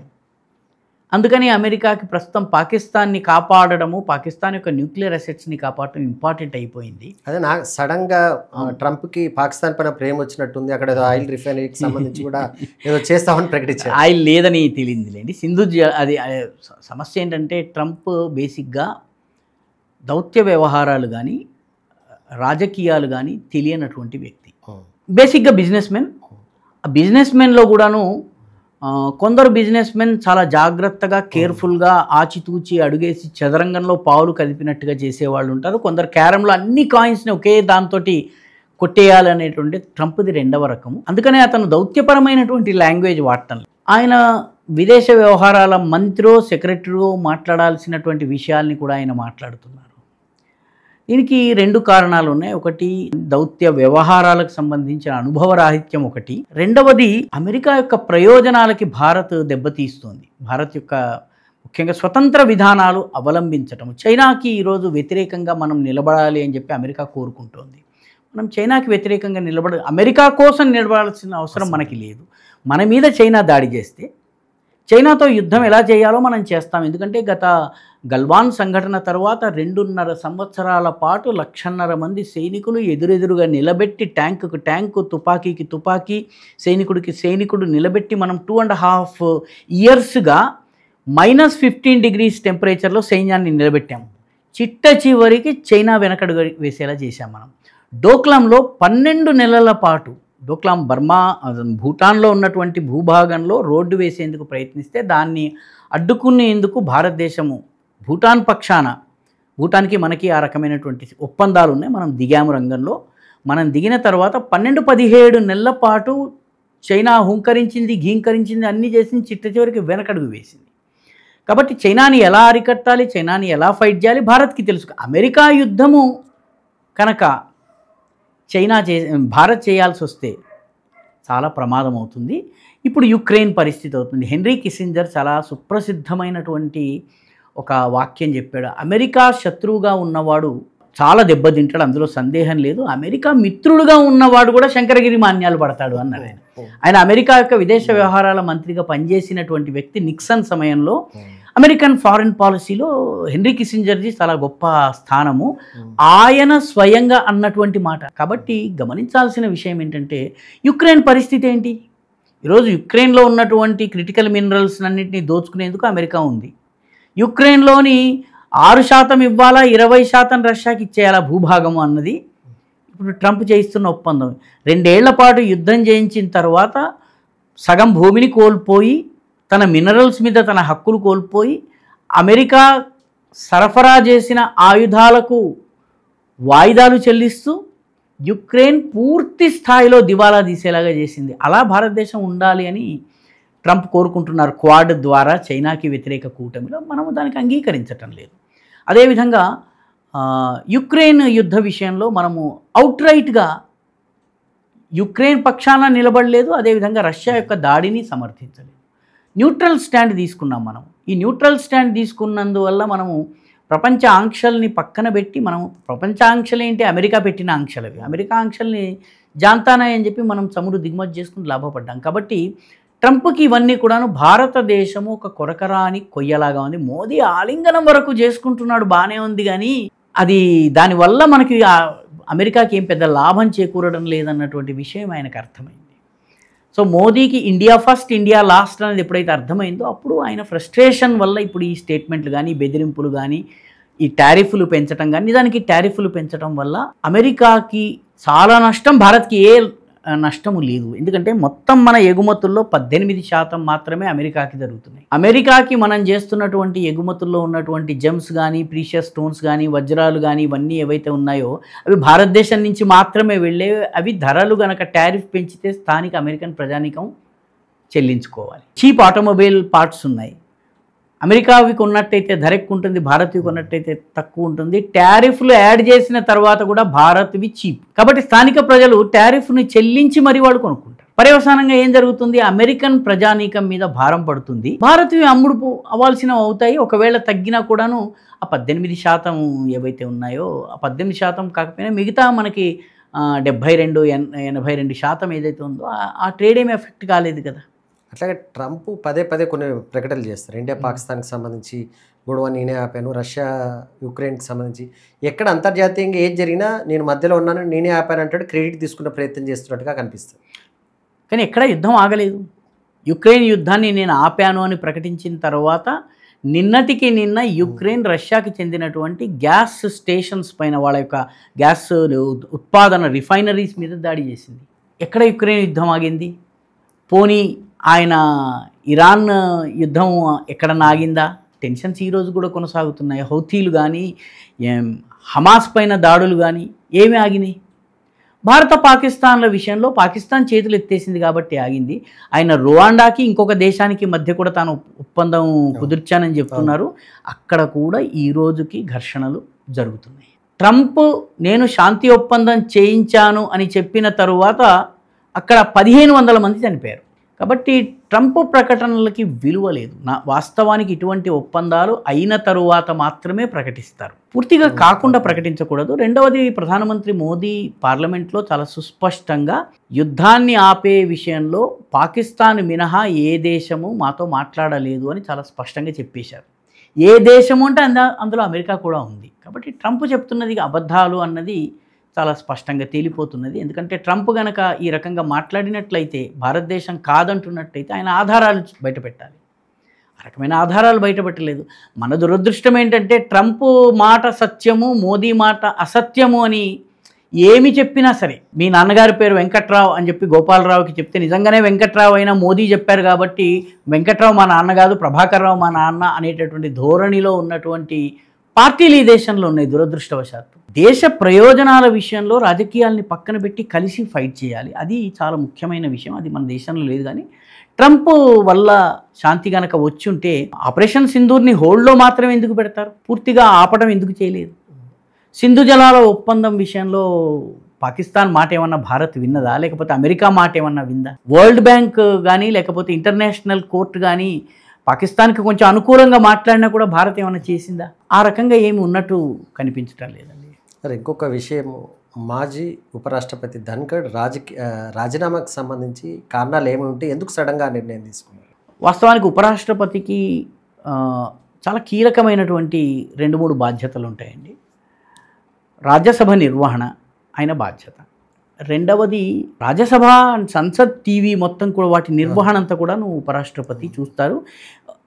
ఈ 2 పవర్ఫుల్ సాధనాలు ఉపరాష్ట్రపతి చేతిలో ఉంటాయి. జగదీప్ ధన్ఖడ్ తీసుకున్నటువంటి కొన్ని నిర్ణయాల విషయంలో అభిప్రాయ భేదాలు ఉన్నాయి. ఒకటి చాలా స్పష్టంగా అందరికీ కనపడుతున్నది, చాలా పత్రికల్లో వచ్చింది ఏంటంటే, జస్టిస్ యశ్వంత్ వర్మ అభిశంసన తీర్మానానికి సంబంధించి లోకసభలో 100 మంది ఎంపీల సంతకాలు తీసుకుని స్పీకర్కి ఇవ్వడానికి వెళ్లే ముందే ఆయన రాజ్యసభలో అనుకున్న దానికి విరుద్ధంగా తెలిసి కూడా విపక్షాలు ఇచ్చినటువంటి తీసుకున్నారు. పైగా విపక్షాలు యశ్వంత్ వర్మతో పాటు మధ్యప్రదేశ్ కోర్టుకి చెందినటువంటి, హైకోర్టుకి చెందినటువంటి సత్యనారాయణ యాదవ్ అనేటటువంటి జడ్జిని కూడా అభిశంసించాలని అన్నారు. ఈ సత్యనారాయణ యాదవ్ ఒక విశ్వ హిందూ పరిషత్ సభలో మాట్లాడుతూ హిందూ హక్కుల గురించి మాట్లాడారు. ఒక న్యాయమూర్తి ఈ రకంగా హక్కుల గురించి మాట్లాడకూడదు అని ఆయనను కూడా అభిశంసించాలి. ఈ రెండింటిని క్లబ్ చేసి సత్యనారాయణ యాదవ్ని మీరు కాపాడదలుచుకుంటే యశ్వంత్ వర్మను కూడా కాపాడండి. ఇది ప్రభుత్వాన్ని ఇరకాటంలో పెట్టింది. ఈ 2 సంబంధం లేని. యశ్వంత్ వర్మ ఇంట్లో డబ్బు దొరికింది. ఆ డబ్బు దొరకటముని సుప్రీంకోర్టు తప్పుపట్టి ఆయనను రాజీనామా చేయమంది. ఆయన రాజీనామా చేయనన్నారు. సత్యనారాయణ యాదవ్ కోర్టు వెలుపల న్యాయమూర్తిగా తీర్పునిచ్చేటప్పుడు కాకుండా బయట ఒక సభలో ఆయన తన అభిప్రాయాల్ని చెప్పారు. న్యాయమూర్తిగా ఆయన హిందూ ముస్లిం మాట్లాడకూడదు, చాలా స్పష్టంగా నా అభిప్రాయం. ఆయన చేసింది ఏంటంటే ప్రొఫెషనల్ మిస్జడ్జిమెంట్, అది మిస్కాండక్ట్ కాదు. ఆయన మిస్జడ్జిమెంట్ చేశాడు. ఆయన మాట్లాడకూడని మాట మాట్లాడాడు, కోర్టులో కాదు బయట. కాబట్టి ఈ 2 సమానంగా, ఈ రెండింటిని క్లబ్ చేసి యశ్వంత్ వర్మని కాపాడేందుకు విపక్షం ప్రయత్నిస్తుంటే దానికి ధన్కర్ సహకరించిన రీతిలో ఆయన ఆచరణ ఉండడంతో ఇంకా ఆయన రాజీనామా చేయవలసినటువంటి పరిస్థితి వచ్చింది. బీఏసీకి అధికార పక్షము బాయ్కాట్ చేసింది. తనని అభిశంసించేందుకు ప్రయత్నం జరుగుతోంది అని తెలిసిన తరువాత ఇంకా ఆయన రాజీనామా చేశారు. ఆరోగ్య కారణాలని చెప్పినప్పటికీ కూడాను వాస్తవానికి ఎక్కడో ఆయనకి ప్రభుత్వానికి మధ్య అవగాహన విషయంలో జరిగింది. ఉపరాష్ట్రపతి చాలా కీలకమైనటువంటి బాధ్యత. ఆ దిశగా మోదీ ప్రభుత్వము నిర్ణయం తీసుకుని ఉండవచ్చును, లేదా జగదీప్ ధన్కర్కే ప్రభుత్వానికి నాకు మధ్య అభిప్రాయ భేదాలు ఉన్నటువంటి కారణంగా నేను రాజీనామా చేయటం మంచిదని ఆయన భావించి ఉండవచ్చును. ఈ ఇద్దరిలో ఎవరో ఒకళ్ళు కానీ ఇద్దరు కానీ మాట్లాడితే తప్పితే తెర వెనుక ఏం జరిగిందన్నది మనకు తెలియదు. మిగతావన్నీ ఊహాగానాలే. ధన్కర్ దాదాపు నెల రోజుల నుంచి ఎక్కడ కనిపించట్లేదు, వినిపించట్లేదు, ఎక్కడున్నాడు ఆయన అని చెప్పేసి కూడా కాంగ్రెస్తో పాటు ఇతర పక్షాలు ప్రశ్నిస్తారు. ఆరోగ్య కారణాల వల్ల రాజీనామా చేశారు కాబట్టి ఆరోగ్యాన్ని బాగు చేసుకునే పనిలో ఉన్నారని మనం భావించాలి. ఎందుకంటే ఆయన రాజీనామా చేసిన కారణం ఆరోగ్య కారణాలు చెప్పారు. విపక్షాలు స్టేట్మెంట్లు ఇచ్చేందుకు బదులు ఇంటికి ఆయనకి కాస్త పళ్ళు అవి తీసుకెళ్ళి ఆయనని పరామర్శించి రావచ్చు. ఇప్పుడు ఇద్దరు అభ్యర్థులు బరిలో ఉన్నారు. ఎన్నిక అనివార్యం కాబోతుంది. సెప్టెంబర్ 9న జరుగుతుంది. రాధాకృష్ణన్ అదేవిధంగా సుదర్శన్ రెడ్డి. ఎట్లా చూస్తారు ఇద్దరు అభ్యర్థుల విషయానికి సంబంధించి? సార్, ఒక రకంగా ఎన్నిక లేదు. ఎందుకంటే బీజేపీకి స్పష్టమైనటువంటి కూటమికి, ఎన్డీఏ కూటమికి చాలా స్పష్టమైన మెజారిటీ ఉంది. కావలసిన ఓట్ల కన్నా వాళ్ళకి దాదాపు 26 అదనపు ఓట్లు ఉన్నాయి. వాళ్ళకి ఏదో 392 ఓట్లు కావాలి గెలవడానికి, వాళ్ళకి 420 వరకు ఉన్నాయి. నియర్లీ కావాల్సిన దానికన్నా 26-30 కరెక్ట్ లెక్క నాకు తెలియదు, కానీ సీట్లు ఎక్కువ ఉన్నాయి. రెండవది, ఇటు బీజేపీ కూటమికి అటు కాంగ్రెస్ కూటమికి చెందనటువంటి పార్టీలు ఉన్నాయి. బిజు జనతాదళ్ ఉంది, దానికి 8 మంది రాజ్యసభ సభ్యులు ఉన్నారు, లోక్సభ సభ్యులు లేరు. వైఎస్ఆర్సీపీకి 4 లోక్సభ సభ్యులు ఉన్నారు, 8 మంది రాజ్యసభ సభ్యులు ఉన్నారు. బీఆర్ఎస్కి రాజ్యసభ సభ్యులు ఉన్నారు, 4 ఉన్నారు. ఈ పార్టీలు ఎటువైపు వెళ్తాయి అన్నది ఒక కీలకమైన ప్రశ్న. ఇవి కాంగ్రెస్ వైపు వెళ్ళక బీజేపీకి అనుకూలంగా ఓటు వేసినా లేక ఏ పార్టీకి ఓటు వేయకుండా ఉన్నా కూడాను ఆ విక్టరీ మార్జిన్ బీజేపీది పెరుగుతుంది. దీంతోపాటు ఉద్ధవ్ బాలాసాహెబ్ ఠాక్రే గ్రూప్, శివసేన ఏదైతే ఉందో వాళ్ళు, నేషనలిస్ట్ కాంగ్రెస్ పార్టీ, ఈ రెండు కూడాను రాధాకృష్ణన్ అభ్యర్థిత్వాన్ని స్వాగతించినాయి. పర్యవసానంగా స్వాగతించారు కాబట్టి వాళ్ళు ఓటు సమయంలో అబ్స్టైన్ అయినా కూడా బీజేపీకి అది లాభం. ఆ మేరకు కాంగ్రెస్ ఓట్లు తగ్గుతాయి. అంటే కాంగ్రెస్ కూటమి అభ్యర్థికి ప్యూర్ పొలిటికల్ మనము లెక్కల్ని మాత్రమే తీసుకున్నట్టయితే బీజేపీ కూటమి విజయం చాలా సునాయాసంగా జరుగుతుంది. ఇప్పుడు ఉన్నటువంటి గణాంకాల ప్రకారం అంకెలను చూసినట్లయితే బీజేపీకి చాలా సానుకూలత ఉంది. బీజేపీ ఈ మెజారిటీని 426 కన్నా 450ని చేరుకోవడానికి బీజేపీ ప్రయత్నం చేస్తోంది. కాంగ్రెస్లో శశి థరూర్, ఆయనతో ఉన్నటువంటి మిత్ర బృందం కూడా నిన్న బీజేపీ నాయకులతో కలిసి సమావేశమైనట్టుగా కొన్ని ఛానల్స్లో చూశాను నేను. అది గనక నిజమై కాంగ్రెస్ పార్టీ, ఎందుకంటే దీనిలో విప్ పనిచేయదు, విప్ జారీ చేయడానికి లోకసభకు హాజరు కావాలని విప్ జారీ చేయొచ్చు, కానీ ఫలానా పార్టీకి వెయ్యాలని విప్ జారీ చేయడానికి ఉండదు. విపక్షం యొక్క రావలసిన ఓట్ల కన్నా ఒక 10 ఓట్లు తక్కువ వచ్చినా కూడాను చాలా పెద్ద దెబ్బ అవుతుంది. రాజకీయంగా, మారల్గా వాళ్ళు యునైటెడ్గా లేరన్నటువంటి విషయం బయటపడుతుంది. బీజేపీ ప్రయత్నం కూడాను ఆ దిశగానే వాళ్ళకు ఉన్నటువంటి ఓట్ల కన్నా అదనపు ఓట్లను సంపాదించుకునే ప్రయత్నం. ఆల్రెడీ వైఎస్ఆర్సీపీ వాళ్ళకి అనుకూలంగా మాట్లాడింది. బిజు జనతాదళ్ వక్ఫ్ బోర్డు విషయంలో ఎంపీలకు అంతరాత్మ ప్రబోధం ప్రకారం ఓటు వేయమని చెప్పింది. పర్యవసానంగా ఈసారి కూడా అంతరాత్మ ప్రబోధమే పనిచేస్తుంది కాబట్టి అందులో సగం మంది వేసినా కూడాను మీకు గణాంకాలు మారిపోతాయి. కాబట్టి బీజేపీకి చాలా సానుకూలంగా ఉంది. చాలా సందర్భాల్లో పెద్దగా రాజకీయ నేపథ్యం లేనటువంటి వ్యక్తులు, అబ్దుల్ కలాం వంటి వారు సడన్గా రాష్ట్రపతి అయిపోయారు. ఉపరాష్ట్రపతి రాష్ట్రపతి అవుతారు అనుకున్న సందర్భంలో ఆయనను పక్కన పెట్టి అబ్దుల్ కలాంని తీసుకొచ్చారు. రామ్నాథ్ కోవింద్ ఎవరు ఊహించలేదు. ఆ రకంగా అభ్యర్థిత్వము కన్నా కూడా ముఖ్యమైనటువంటిది ఇక్కడ పార్టీల పరస్పరమైనటువంటి పొజిషన్, ఇది ముఖ్యమైన. రాకగారు ఇంకొక అంశం, కర్ణాటక ధర్మస్థలిలో ఏం జరుగుతుంది అసలు? ఎన్ని రకాలు వస్తున్నాయి, శవాలు ఉన్నాయని, పూర్తి చేశారని, అక్కడ ఏదో ధర్మస్థలిలో మొత్తానికి ఏం జరుగుతుంది? ఏం జరగలేదండి. ధర్మస్థలంలో వాస్తవానికి జూలై 3 నుంచి వివాదము ప్రారంభమైంది. ఇప్పుడు తాజాగా వెలువడుతున్న విషయం ఏంటంటే, ధర్మస్థలలో వేలాది శవాలు ఉన్నాయి అని చెప్పి మొట్టమొదట వచ్చినటువంటి వీడియోలో వాడినటువంటి క్లిప్స్ అన్నీ కూడా ఆర్టిఫిషియల్ ఇంటెలిజెన్స్ ద్వారా జనరేట్ చేసినవి అని తేలింది. ఆ యూట్యూబర్ ఎవరైతే ఉన్నారో ఆయన మీద కేసు దాఖలు చేశారు. అతని పేరు సమీర్ అహ్మద్. సమీర్ అహ్మద్ మీద కేసు దాఖలు చేశారు, ఎఫ్ఐఆర్ దాఖలైంది, కేసు నమోదు చేశారు. ఆయన పక్షాన వాదించేందుకు నిషేధిత పిఎఫ్ఐకి మద్దతు పలికే రాజకీయ పార్టీ అయినటువంటి ఎస్డిపిఐ సమావేశాల్లో పాల్గొన్నటువంటి బాలన్ అనేటటువంటి అడ్వకేటు వాదిస్తున్నారు. ఇది మొట్టమొదటి విషయం.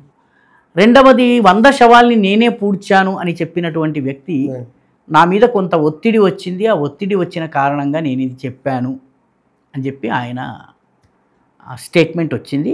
ఆయన మొదటి భార్య కూడా నా భర్త డబ్బుల కోసం ఈ పని చేశాడు అని చెప్పి ఆవిడ స్టేట్మెంట్ వచ్చింది. మూడవ ఈ కేసులో ముఖ్యమైనటువంటి విషయం ఏంటంటే 17 చోట్ల తవ్వకాలు జరిగినాయి. 17 చోట్ల తవ్వకాలు జరిగితే సైట్ నెంబర్ 6లో ఒక కంకాళం దొరికింది, కానీ అది మగ కంకాళం, ఆడది కాదు. వీళ్ళు ఆడవాళ్ళని కదా వీళ్ళని అంటున్నారు. ఒక్క స్త్రీ కంకాళము 17 సైట్లలో దొరకలేదు. ఈ భీమా అనే వ్యక్తి, ముసుగు మనిషి ఎవరైతే నేను 100 శవాల్ని పాతిపెట్టానన్నాడో అతను గ్రౌండ్ పెనిట్రేటింగ్ రాడార్స్ని వాడాలి అని చెప్పి అన్నాడు. 16 మీటర్ల కన్నా లోతున్న శవాలు ఉంటాయి, నాకు తెలిసి ఎవ్వరు కూడా పాతిపెట్టేవాళ్ళు 6 అడుగులను మించి గొయ్యి తవ్వుతారని నాకు తెలియదు, అయినా 16 అడుగుల కింద పాతిపెట్టాడని అనుకున్నా కూడా గ్రౌండ్ పెనిట్రేటింగ్ రాడార్స్ని వాడినా కూడా ఏమీ తేలలేదు. కాబట్టి 100 శవాలు లేవు.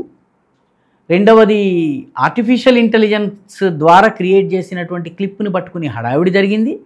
మూడవది, 2003లో నా కూతురు అనన్య భట్ ఆమె మాయమైపోయింది అని చెప్పి, అనన్య భట్ అనే పిల్లకి సంబంధించి చనిపోయిందని చెప్తున్నాను. ఎటువంటి ఆధారాలు లేవు. 10th పాస్ అయిన సర్టిఫికేట్, ఇంటర్ పాస్ అయిన సర్టిఫికెటు, బర్త్ సర్టిఫికెటు, లేకపోతే అమ్మాయి ఏ కాలేజీలో చదువుతున్నారన్నారో ఆ కాలేజీలో ఆ పేరుతో అడ్మిషన్ కానీ ఏమీ లేదు. ఆమె ఒక ఫోటో చూపించింది, ఈ ఫోటో చూపించి ఇది మా అమ్మాయి ఫోటో అని అంది. తర్వాత తేలింది ఏంటంటే ఒక వ్యక్తి ఇంట్లోకి వెళ్ళి ఆ వ్యక్తి ఇంట్లో కూర్గ్ జిల్లాలో నర్సుగా పనిచేస్తూ 2007లో చనిపోయినటువంటి అమ్మాయి ఫోటో, వాసంతి ఆమె పేరు, ఆ ఫోటో తీసుకొచ్చి ఈమె అనన్య భట్ అని చెప్పి చెప్తోంది. వాసంతి భట్ యొక్క భర్త కూడా చనిపోయాడు, పిల్లలు లేరు, ఆమె లేదు, కాబట్టి అసలు అడిగేవాడు లేడు, కాబట్టి ఈ ఫోటోని ఆమె చలామణి చేసే ప్రయత్నం చేసింది. వాస్తవంగా ఆమె గురించి తెలిసినటువంటి వాళ్ళు ఎవరైతే ఉన్నారో, ఒక వ్యక్తితో సహజీవనం చేస్తున్నప్పుడు పిల్లలు లేరు అని చెప్పి చుట్టుపక్కల వాళ్ళు చెప్తున్నారు. రెండవ వ్యక్తితో సహజీవనం చేస్తున్నప్పుడు కూడా పిల్లలు లేరని చెప్తున్నారు. ఆమె చెల్లెలి భర్త మరి మా ఇద్దరి వివాహం అయ్యే నాటికి ఈమెకి పిల్లలు లేరు, మా పెళ్ళైన తర్వాత అంత వయసున్న అమ్మాయిని ఒకేసారి ఎలా కన్నది అని చెప్పి ఆయన ప్రశ్నిస్తున్నాడు. కాబట్టి ఇప్పుడు అనన్య భట్ కేసు కూడా అబద్ధమని తేలింది. ఇప్పుడు ధర్మస్థల విషయంలో శవాలు లేవు, 16 చోట్ల తవ్వినా శవాలు లేవు, నాకు డబ్బులు ఇస్తే నేను మాట్లాడానని చెప్పి అన్నటువంటి వ్యక్తి అంటున్నాడు. ఈ అనన్య భట్ కేసు పూర్తి అబద్ధమని చెప్పి తేలింది. ఇప్పుడు ధర్మస్థలంలో ఏముంది అంటే సడన్గా ఎందుకు ఇది వచ్చిందంటారు? సడన్గా ఈ రకమైన ప్రచారం కానీ ఈ రకంగా వ్యక్తులు రావడం ఏం జరిగి ఉంటుంది? దానికి కారణాలు ఏంటన్నది అధ్యయనం చేయాల్సి ఉందండి. ఎందుకంటే కర్ణాటకలో నేను ఎందుకు అంటున్నానంటే బీజేపీకి సంబంధించిన ఒక ఎమ్మెల్యే, అక్కడ స్థానికంగా కాంగ్రెస్ పార్టీకి సంబంధించిన ఒక ఎంపీ దీని వెనక మొత్తం చేశారనేది ఒక ఆరోపించారు. బీజేపీ ఎంపీ ఆ ప్రాంతంలో తక్కువ లేరు వాస్తవానికి. కాంగ్రెస్ పార్టీకి సంబంధించిన, కాంగ్రెస్ పార్టీకి చెంది తమిళనాడులో ఎమ్మెల్యేగా ఉన్నటువంటి వ్యక్తి, ఆయన ఆ ప్రాంతంలో జిల్లా కలెక్టర్గా పనిచేశాడు. జిల్లా కలెక్టర్గా పనిచేసిన వ్యక్తి దీని వెనక ఉన్నారు అని చెప్పి జనార్దన్ రెడ్డి ఆరోపిస్తున్నారు. జనార్దన్ రెడ్డి ఇండిపెండెంట్ ఎమ్మెల్యే, ఆయన ఆరోపిస్తున్నారు. బీజేపీ ఎమ్మెల్యేలు కూడా ఆరోపణ చేస్తున్నారు. జనార్దన్ రెడ్డి తర్వాత వాళ్ళు కూడా గొంతు కలుపుతున్నారు. ధర్మస్థల యొక్క ధర్మకర్త ఎవరైతే ఉన్నారో ఆయన జైన్, ఆయన హిందువు కాదు. ఆ గుడిలో పూజారులు శ్రీ వైష్ణవులు, గుడిలో దేవుడు శివుడు. బహుశా భారతదేశంలో ఈ రకమైనటువంటి గుడి ఇక్కడ లేదు. రోజుకి 50,000 మందికి ఉచితంగా అన్నం పెడతారు. దాని మీద నేషనల్ జాగ్రఫర్ వాడు డాక్యుమెంటరీ చేశాడు. ఆయన ఈ మధ్య బీజేపీ 2022లో ఆయనని నామినేట్ చేసింది, రాజ్యసభకి నామినేట్ చేసింది. బీజేపీ తరఫున ఆయన నెగ్గలేదు, నామినేట్ చేసింది. అంతకు ముందు ఆయన కాంగ్రెస్కి సన్నిహితంగా ఉన్నారు. ఇప్పుడు వీళ్ళు చేస్తున్న ఆరోపణలు ఏవైతే ఉన్నాయో ఇవన్నీ కూడాను 2000 నుంచి 2014 మధ్యలో జరిగిన ఇన్ని హత్యలని చెప్తున్నారు. కాబట్టి ఇది అసలు దీని లోతుల్లోకి వెళ్ళి అసలు ఈ కుట్రను ఛేదించవలసిన అవసరం ఉంది. ధర్మస్థల అంటే హిందూ ధార్మిక క్షేత్రాల మీద ఏదో ఒక రకమైనటువంటి ఆరోపణ వేయటం అనేది పెరిగింది. ఉదాహరణకి శబరిమలలో మహిళల ప్రవేశం, హాజీపీర్ దర్గాలో మహిళల ప్రవేశం లేదు, ఒక్క మహిళా సంఘం దాని గురించి మాట్లాడదు. శబరిమలలో మహిళల ప్రవేశం లేదంటే సుప్రీంకోర్టు దాకా వెళ్తుంది. సుప్రీంకోర్టు కూడా మహిళా హక్కుల పేరిట దాన్ని పెద్ద వివాదం తయారు చేస్తుంది. ప్రస్తుతం తీర్పు మారింది, అది వేరే విషయం. హాజీపీర్ దర్గా దగ్గరకు వచ్చేటప్పటికి అది మతపరమైనటువంటి అంశం, అందుకని మహిళల ప్రవేశం అనేది ఆ మతం డిసైడ్ చేయాలన్నది. శబరిమల దగ్గరకు వచ్చేటప్పటికి ఇది మతపరమైన విషయము, మందిరం యొక్క నిర్వాహకులు చేయాలని అనలేదు, మహిళా హక్కులను భంగం అని చెప్పేసి అన్నారు. మహిళల ప్రవేశం కూడా కాదు, ఋతుక్రమము కొనసాగుతున్న మహిళల ప్రవేశం మాత్రమే, అందరూ మహిళలకి అది నిషేధం కాదు. ఏదేమైనప్పటికీ శబరిమల అటాక్ జరిగింది, చాలా పెద్ద అటాక్ జరిగింది. దేవస్థానం పట్ల ఉన్నటువంటి భక్తి చెదిరేటటువంటి ప్రయత్నం. ఆ తర్వాత తమిళనాడులో తిరుపుర కుండ్రంలో ఒక పెద్ద వివాదం జరిగింది. తిరుపుర కుండ్రం కుమారస్వామికి సంబంధించినటువంటి క్షేత్రము, దానిని స్కంధమలై అంటారు. స్కంధ అంటే కుమారస్వామి, మలై అంటే కొండ. దాని మీద ఒక రూల్ ఏంటంటే దాని మీద రక్తము చిందకూడదు, అక్కడ నియమం అది. ఆ కొండలోనే ఒక భాగంలో ఎవడో ఒకడు వచ్చి సికందర్ గారి దర్గాని కట్టాడు. దర్గాని కట్టి నేను అక్కడ జబా చేస్తాను, హలాల్ చేస్తాను, రక్తం పారిస్తానని పట్టుదల పట్టాడు. ఏమిటంటే మైనారిటీ హక్కులు, అక్కడ ఉన్నటువంటి ద్రవిడ ప్రభుత్వం మైనారిటీ హక్కులు, మైనారిటీలకి పూజ చేసుకునే హక్కు ఉంది. చిట్ట చివరికి భారీ ప్రజా ఉద్యమం జరిగిన తరువాత కింద కోసుకుని పైకొచ్చి వండుకొని తినొచ్చు అని చెప్పి స్కందమలైలో సికందర్ దర్గా దగ్గర అనుమతినిచ్చారు. కాబట్టి ఇది రెండవ కేసు. దాని తర్వాత ధర్మస్థల మూడవ కేసు. మన తిరుపతికి సంబంధించి కూడా చాలా అనవసరమైనటువంటి వివాదం రేపెత్తించారు. తిరుపతి లడ్డూల్లో జంతువు కొవ్వును కలిపారు అని చెప్పి అన్నారు. అన్న వాళ్ళ దగ్గర ఆధారాలు లేవు, ఇప్పటి వరకు ఆ కేసు ముందుకు సాగలేదు. లక్ష్యం ఎవరు? తిరుపతి దేవుని యొక్క భక్తుల శ్రద్ధా విశ్వాసాల మీద దెబ్బగొట్టే ప్రయత్నం. దురదృష్టవశాత్తు ఇక్కడి ప్రభుత్వము ఆ కేసులో ఎవరిని అరెస్ట్ చేయలేదు. ఏదో కేసులేవో నామకహా నమోదు చేసింది, వాళ్ళు ఇమీడియట్లీ కోర్టుకు వెళ్ళారు. వాళ్ళు దానికి ఏ రకంగానైతే ఇది చేసుకోవాలో అది ఆ కంపెనీ వాళ్ళు చేసుకున్నారు. ఇంత చేసి సోకాల్డ్ యానిమల్ ఫ్యాట్ని లడ్డూలో వాడారా అంటే ప్రభుత్వమే చెప్తోంది వాడలేదని. దీని అర్థం ఏంటి అంటే గమనించవలసిన విషయం ఏంటంటే హిందూ ఆస్థా కేంద్రాల మీద ఒక టార్గెటెడ్ అటాక్ ఏదో జరుగుతున్నది. ధర్మస్థల మీద జరిగిన దాడికి ముందు తిరుపుర కుండ్రంలో జరిగింది, అంతకు ముందు తిరుపతిలో రాజకీయమై ఉండవచ్చును. తిరుపతిలో నేను ఏదో మిషనరీ లాబీ ఏదో చేసిందనను, రాజకీయ పరంగానైనా హిందూ ఆస్థా కేంద్రంతో ఆటలాడుకున్నారు రెండు పార్టీలు. అదేవిధంగా శబరిమల కావచ్చు, ఈ రకంగా అన్ని ఆస్థా కేంద్రాల మీద ఒక ప్రయత్నపూర్వకంగా దాడి జరుగుతోంది. కన్యాకుమారిలో ఈ మధ్య అమ్మవారిని సంవత్సరంలోనూ 10 సంవత్సరాలకు ఒకసారి అమ్మవారిని సముద్రంలో స్నానం చేయించి తీసుకొస్తారు. అక్కడికి వెళ్ళే దారిలో మందైకాడు అనే ప్రాంతం ఉంది. ఆ మందైకాడు అనే ప్రాంతంలో చర్చ్ ఉంది. చర్చి వాళ్ళు ఏనుగు మీద ఊరేగించి అమ్మవారిని సముద్రంలో స్నానం చేయించకూడదని ఉద్యమం చేశారు. చిట్ట చివరికి అక్కడ ఉన్న ప్రభుత్వం ఏంటంటే ఏనుగుని వాడకుండా అమ్మవారిని తీసుకెళ్ళి స్నానం చేయించని తీసుకొచ్చేయండి, భక్తులు కూడా వేరుగా వెళ్ళి స్నానం చేయొద్దు, కేవలం అమ్మవారిని స్నానం చేసి తీసుకున్నాడు. Attack on Hindu religious symbols is happening.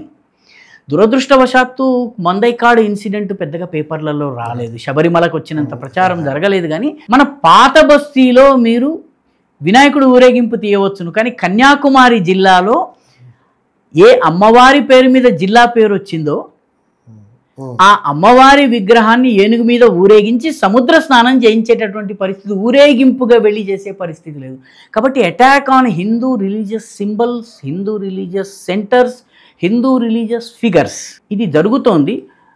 వాస్తవానికి ఈ దేవాలయం ఏదైతే ధర్మస్థలం ఉందో ధర్మస్థలకి సంబంధించి దర్యాప్తు చేసి ఎవరైతే దోషులు ఉన్నారో వాళ్ళని శిక్షించవలసినటువంటి అవసరం ఉంది.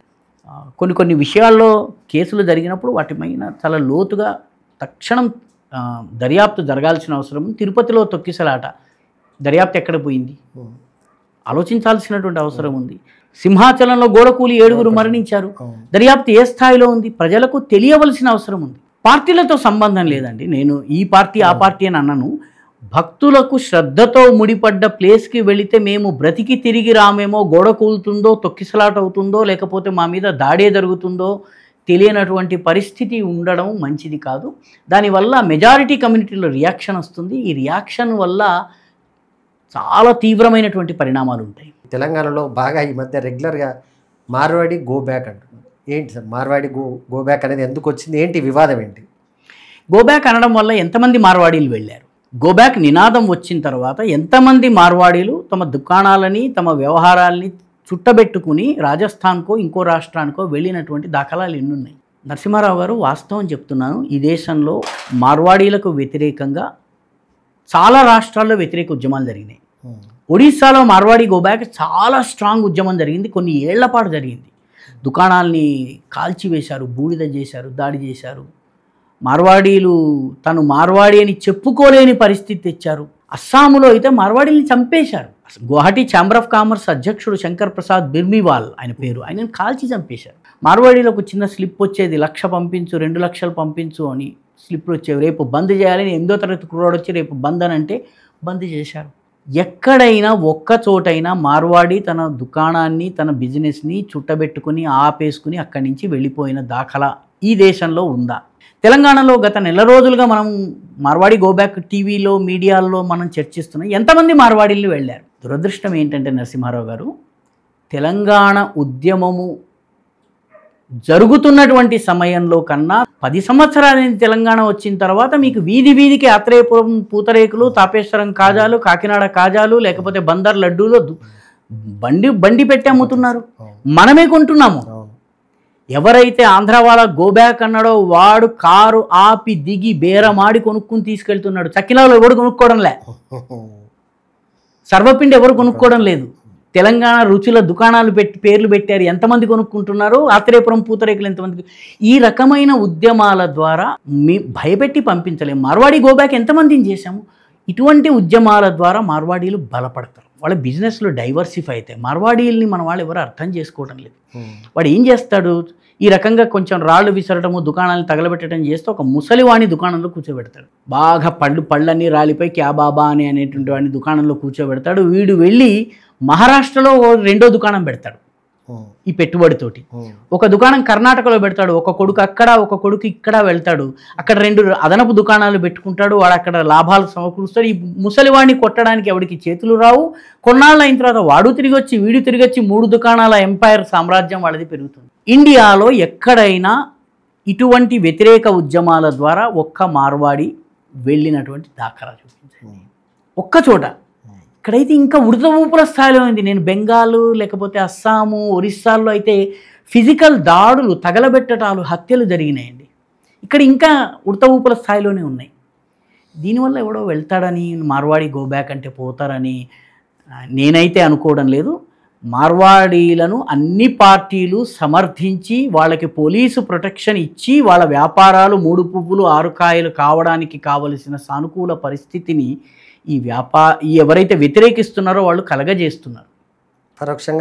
పరోక్షంగా వాళ్ళ వ్యాపారాలు బలపడి, వాళ్ళ ఆర్థికంగా బలపడి, ఒక దుకాణం 4 దుకాణాలు అయ్యేందుకు వాళ్ళకి బెనిఫిట్ చేస్తున్నారు. ఈ ఉడత ఊపుల వల్ల జరిగేటటువంటి ఏకైక లాభం అది.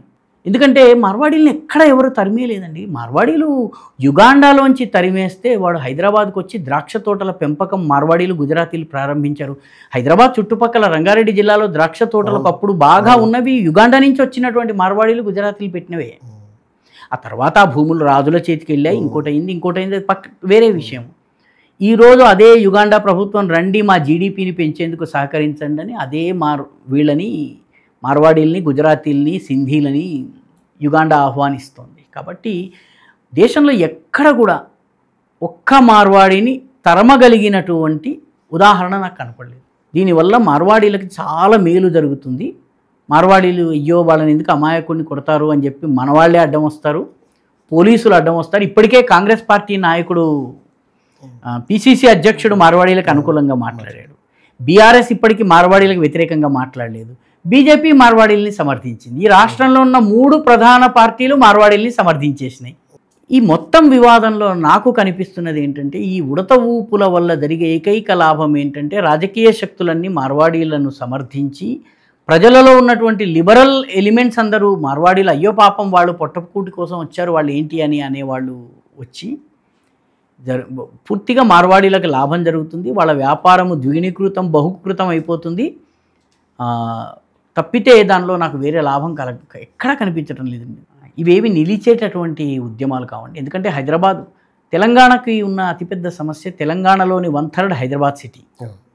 హైదరాబాద్ సిటీలో మార్వాడీలు, గుజరాతీలు, సింధీలు, వీళ్ళు తర్వాత ఉత్తరాదికి చెందినటువంటి శ్రీవాస్తవులు, పార్సీలు, వీళ్ళందరూ 400 సంవత్సరాల చరిత్ర ఉన్నటువంటి వాళ్ళు. 400 హైదరాబాద్ని పర్ల్ సిటీగా చేసింది గుజరాతీ వ్యాపారులు. ముత్యాల పట్టణంగా హైదరాబాద్ అయింది గుజరాతీ వ్యాపారుల కోసం. కాబట్టి ఇవి తెలంగాణలోని 1/3 హైదరాబాద్లో 400 సంవత్సరాలుగా వీళ్ళు ఉన్నప్పుడు వీళ్ళు స్వాతంత్రోద్యమంలో కూడా పాల్గొన్న దాఖలాలు ఉన్నాయి చాలామంది.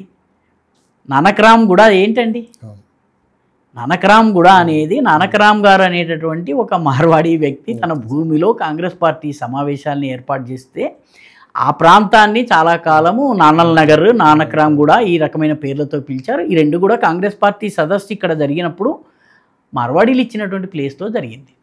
తుర్రెబాజ్ ఖాన్ గురించి చెప్తాం మనం. తుర్రెబాజ్ ఖాన్ బ్రిటిషర్ల మీద దాడి చేసినప్పుడు సుల్తాన్ బజార్లో ఉన్నటువంటి మార్వాడీల ఇళ్ల మీద ఫిరంగులు అమర్చి దాడి చేశారు. ఆ మార్వాడీ వ్యాపారాన్ని బ్రిటిషర్లు కన్ఫిస్కేట్ చేశారు సుల్తాన్ బజార్లో. చాలామందికి తెలియదు చరిత్ర. ఈ స్లోగన్లు ఇచ్చేటటువంటి వాళ్ళు ఏంటంటే విడగొట్టి, చెడగొట్టి, పడగొట్టడం ఒకటే వాళ్ళకి తెలుసు కాబట్టి వాళ్ళు ఇస్తున్నారు. మార్వాడీలకు మాత్రమే లాభం చేకూర్చాలని వాళ్ళు కంకణం కట్టుకున్నట్టుగా నాకు అనిపిస్తుంది. థ్యాంక్ యూ రాఘసుధా గారు. మొత్తానికి ఓటర్ల జాబితాకు సంబంధించినంత వరకు మాత్రం కాంగ్రెస్ పార్టీ వ్యవహరిస్తున్న తీరు సరైనది కాదు. ముఖ్యంగా రాహుల్ గాంధీ ఒక వర్గానికి, ముఖ్యంగా మైనార్టీ వర్గానికి సంబంధించిన ఓటర్ల లబ్ధి చేకూర్చే విధంగానే వ్యవహరిస్తున్నారని చెప్పేసి రాఘసుధాకర్ గారు అంటున్నారు.